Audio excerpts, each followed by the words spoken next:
Paulo é a primeira carta de Paulo aos Coríntios, capítulo 15, versículo 58. Ele nos diz assim: na verdade, nem todos dormiremos, mas todos seremos transformados. Aqui já vai nos dar uma noção de como é o mundo espiritual. Emmanuel nos diz assim: refere-se o apóstolo dos gentios a uma das mais belas realidades da vida espiritual. Nos problemas da morte, as escolas cristãs, trabalhadas pelas cogitações teológicas de todos os tempos, erigiram teorias diversas, definindo a situação da criatura após o desprendimento carnal. É justo que semelhante situação seja a mais diversificada possível. Ninguém penetra o círculo da vida terrena em processo absolutamente uniforme, como não existem fenômenos de desencarnação com analogia integral. Cada alma possui a sua porta de entrada e saída, conforme as conquistas próprias. Então, nós sabemos que ninguém morre igual e nem nasce igual. Cada um de nós temos a sua própria porta de entrada e a porta de saída. Assim também no mundo espiritual não é igual para todos nós. Então, cada um tem o seu grupo local de convívio. Fala-se demasiadamente em zonas purgatórias, em trevas exteriores, em regiões de sono psíquico. Tudo isso efetivamente existe em plano grandioso e sublime que, por enquanto, transcende o limitado entendimento humano. Ou seja, tudo isso existe do outro lado. E fala que nós ainda não compreendemos tudo, mas existe. Graças a Deus. Porque, se não, imagina os nossos irmãos não espíritas, que não acreditam em reencarnação, que não acreditam, às vezes, na vida após a morte, como nós acreditamos. Porque todas as religiões acreditam na vida após a morte. O que não chegam a uma conclusão, em um acordo, eu diria assim, não chegam a um acordo é como é essa vida após a morte. Para uns dormem, para outros vão para o inferno, para outros vão para o purgatório, para outros vão para o umbral, para outros vão para a colônia espiritual, enfim, não chegam ainda a essa conclusão. Mas, perdão, novamente, neste acordo, como é essa vida após a morte. Se não existisse vida após a morte, não existiria religião alguma. Então, por quê? Porque a religião fala muito o que vai acontecer depois que morrermos. Todas as religiões. Para manter-nos motivados para transformarmos nesta vida em um ser humano melhor, para as consequências após a morte, boas ou consequências más. Então ele fala que tudo isso existe efetivamente em plano grandioso, eu diria grandioso e misericordioso. Imagina violentar as pessoas no seu conhecimento, na sua crença. Seria terrível isso. Todos os que se abeberam às fontes puras da verdade com o Cristo devem guardar sempre o otimismo e a confiança.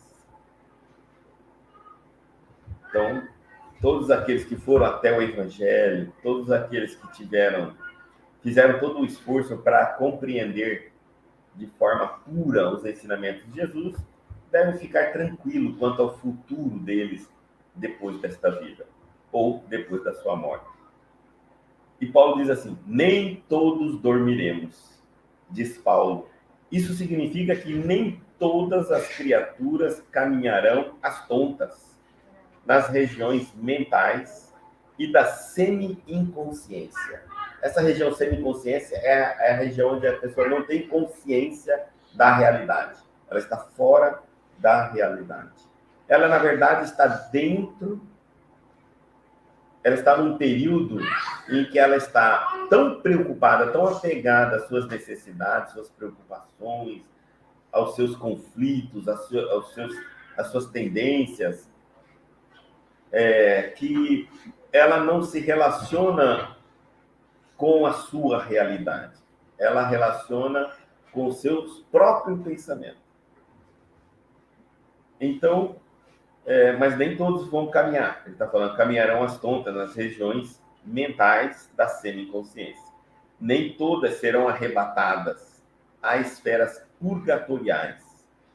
E ainda que tais ocorrências sucedem, ou seja, mesmo que isso ocorra para alguns, ouçamos ainda o abnegado amigo do Evangelho, quando nos assevera, mas todos seremos transformados. Ou seja, mesmo que algo de ruim, mesmo que nós sejamos levados a uma região purgatória, a uma região não muito agradável por nós, que nós pensemos que é passageiro, temporário. Por quê? Porque todos seremos transformados. Então, nem todos ficaremos dormindo, porque nem todos creem que depois da morte ficaremos no sono aguardando o juízo final. Nem todos ficaremos desconectados com as realidades que estão à nossa volta. Mas todos, inclusive os que dormem e os que estão desconectados, vão ser transformados. Ou seja, enxergarão a realidade, se comunicarão com essa realidade. Sem problema nenhum. Cada um no seu tempo. E se você estiver num lugar difícil, você vai ser também transformado. Paulo não promete sofrimento inesgotável, nem repouso sem fim. Promete transformação. Então não existe as duas situações que nós ficamos, às vezes, navegando nas nossas ideias sobre a vida após a morte. Uma é uma ociosidade eterna, caso a gente vá para o céu ou para um lugar bom, onde eu não tenho que fazer mais nada, só comer uva, sentado no trono, né? Num trono de nuvem. E aí ouvindo aqueles anjinhos pelados, tocando aquela harpa, para cá, para lá, para cima, para baixo. Não, mas também não existe um local onde existe um sofrimento inesgotável. Né? Também não tem esses dois extremos. Tudo é passageiro, porque tudo concorre para o bem nosso, para a nossa transformação. Assim, eu posso passar por essas zonas, por esses períodos, por esses locais, após a minha morte física, se de maneira mais rápida ainda, se eu despertar no mundo espiritual e participar ativamente da minha recuperação, da minha transformação. Paulo, ninguém parte ao chamado da vida eterna, senão para transformar-se.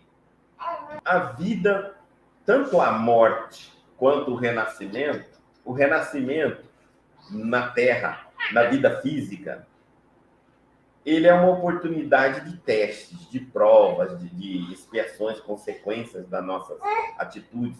É um momento de aprendizado.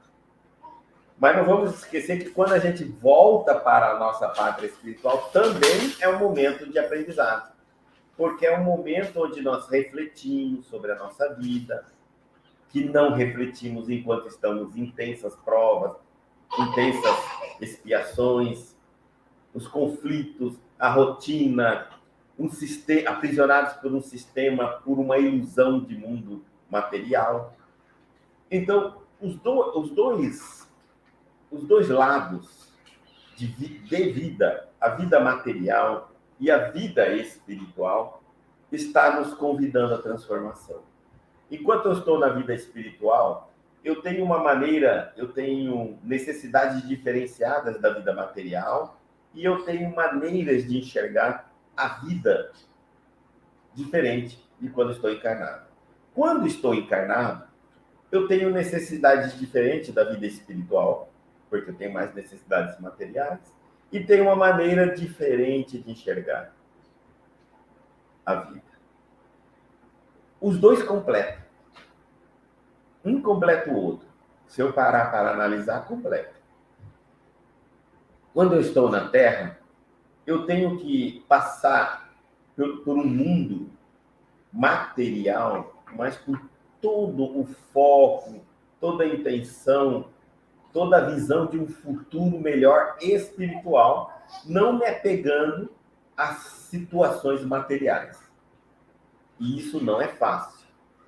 Periodicamente a gente se deixa mergulhar, se deixa ser atraído e pego nas armadilhas emocionais das circunstâncias, dos acontecimentos. E quando assustamos, já estamos presos numa determinada situação. É uma coisa muito interessante. Nós deixamos para agir, tomar decisões, né, quando estamos emocionalmente atingidos. E aí é que está o grande problema. Eu só faço algo quando eu me sinto emocionalmente atingido, ou seja, eu só espero estar magoado, chateado, perturbado, culpado, nervoso, apaixonado. Tudo são emoção e muitas vezes nenhum deles é sentimento. Tomamos uma série de atitudes porque estamos emocionados. E por isso que cometemos muitos erros. E uma emoção já denota que eu estou apegado a alguma circunstância. Se alguém me ofende e eu me descontrolo, porque estou apegado a uma visão a meu respeito, que alguém fala diferente daquilo que eu gostaria de ouvir. E eu, então, imediatamente, porque fui atingido emocionalmente, quero me defender. Quero corrigir essa visão dele a meu respeito. Provavelmente porque eu estou atingido, porque fui ferido, tocado. Então eu já estou descontrolado. A minha atitude já está errada. A prova que a gente utiliza as emoções, principalmente descontroladas. Quer ver?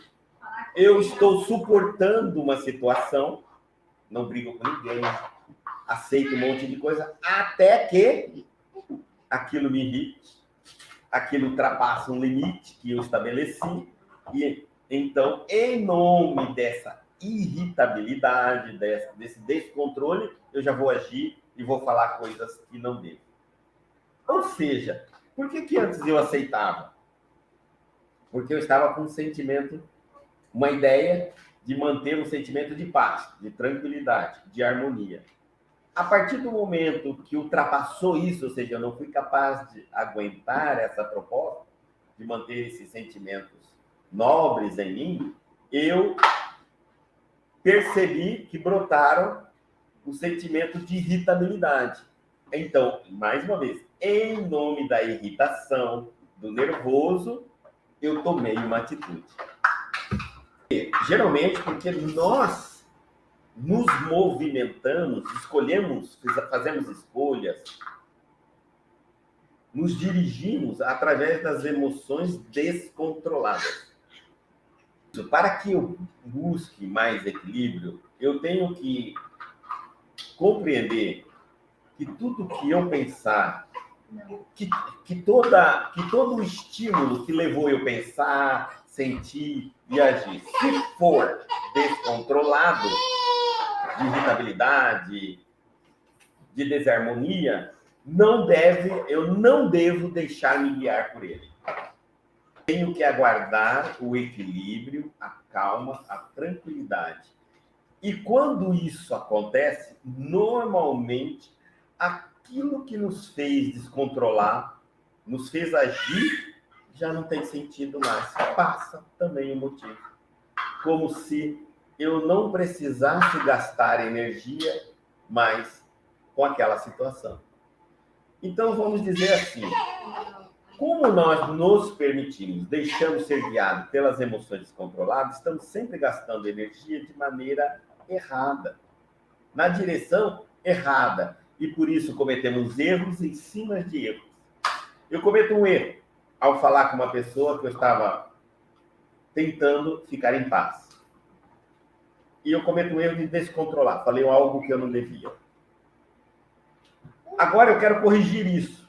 Ao tentar corrigir essa ideia, pedir desculpa e tudo mais, eu agora vou tentar colocar em mim uma ideia de que eu estou fazendo algo errado, eu estou ferindo alguém, aí eu preciso pedir desculpa. Eu entrei em estado de culpa. Novamente, a culpa é que está fazendo eu procurar essa pessoa para remediar a situação. Era melhor eu buscar essa pessoa para remediar a situação, não porque eu estou, mais uma vez, nutrido pela culpa. A pessoa pode não aceitar a minha desculpa porque ela está indo-se pela mágoa. Nós dois se nos encontramos e não estamos imbuídos por um bom sentimento, que é simplesmente a harmonia, o amor, a paz. A paz. Por que você está aqui? Porque você está com culpa? Né? Porque eu estou com mágoa de você? O que está nos dirigindo nessas ações ainda são sentimentos ruins. Você deveria estar aqui porque você desequilibrou, não só comigo, com você. E por algum momento você saiu do estado de harmonia. E você precisa buscar esse estado de harmonia. Não por mim. E eu não deveria estar ferido, magoado com você. Então, eu deveria preservar em mim também um estado de paz e de harmonia. É importante que eu mantenha certo em mim o motivo que me leva a tomar uma ação, mesmo que essa ação seja aparentemente bondosa. Talvez o motivo não seja bom para mim. Eu digo que fazer caridade é bom. Todos nós temos o dever de fazer. Mas será que todas as vezes que eu faço caridade, eu estou movido pela verdadeira paz e amor e harmonia? Ou estou movido pelo sentimento de culpa, pela vontade de negociar com Deus, aquele trabalhozinho que eu estou fazendo na minha cabeça? Eu acho que estou servindo a Deus e vou poder pedir algo em troca. Será que eu estou querendo mostrar às pessoas que eu sou bonzinho? Na realidade, qual é o verdadeiro motivo, qual é o pensamento, o sentimento que me leva a fazer coisas aparentemente boas? Para todo mundo parece bom, mas na verdade às vezes não é.